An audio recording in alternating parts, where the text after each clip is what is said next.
يعني ايه سوء تغذية؟ سوء التغذية ببساطة هو خلل في التوازن بين العناصر الغذائية اللي محتاج لها جسم الطائر والعناصر الغذائية اللي بيحصل عليها. عشان كده لما تفرج طيورك لحد وتاخد رأيه في مشكلة بتقابلك فيهم ويقولك ده سوء تغذية، ما تزعلش،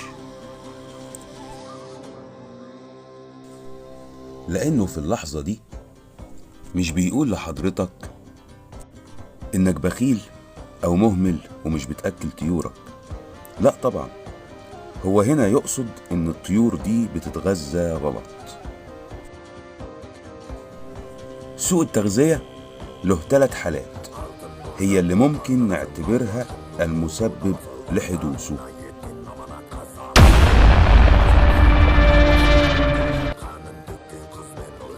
إن حضرتك بتقدم توليفة من الحبوب متوازنة، لكن الطيور عندها مشكلة في امتصاص العناصر الغذائية اللي محتاجة ليها، وده طبعا لو حصل أكيد التشخيص هيكون حالة سوء تغذية.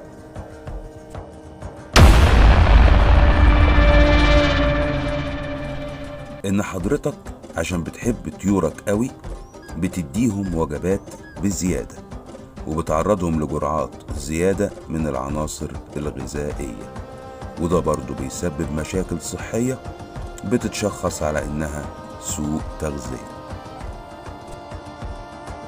خد بالك من نقطة مهمة قوي، إن سوء التغذية هنا مش مرتبط بطائر ضعيف أو حجمه صغير بس، لا، كمان لو حجمه زايد عن الطبيعي أو عنده زيادة في أي نمو عن الطبيعي أو مختلف في المواصفات الطبيعية عن باقي أفراد سلالته.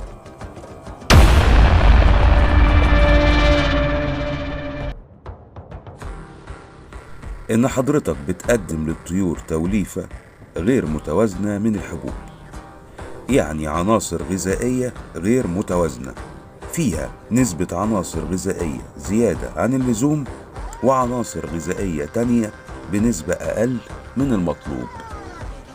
بالتالي بتبقى التوزيعة بتاعة العناصر الغذائية جوه أجسام الطيور غير متوازنة، وده طبعا هيكون سبب في حدوث سوء التغذية.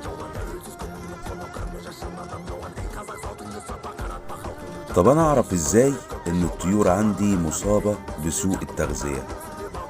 تعالوا نعرف الأعراض مع بعض.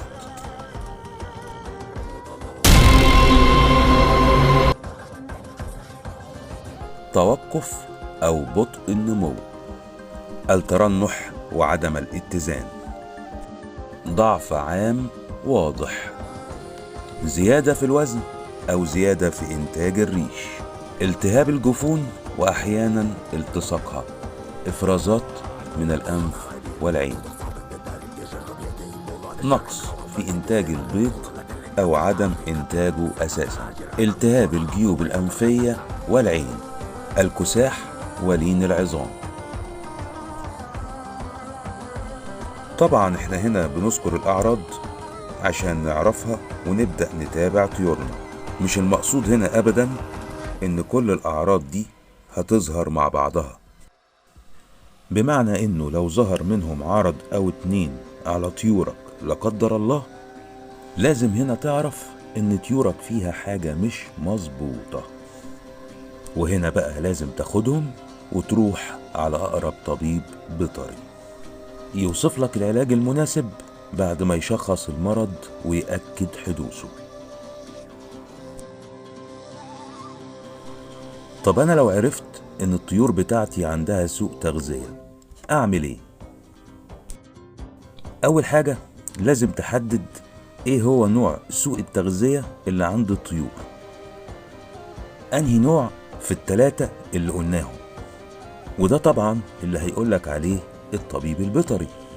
بعد كده نبدأ نصلح المشاكل حسب الحالة اللي هم فيها. بس عامة تعالى نقولك المتبع في كل حالة من الحالات من باب العلم بالشيء برضو.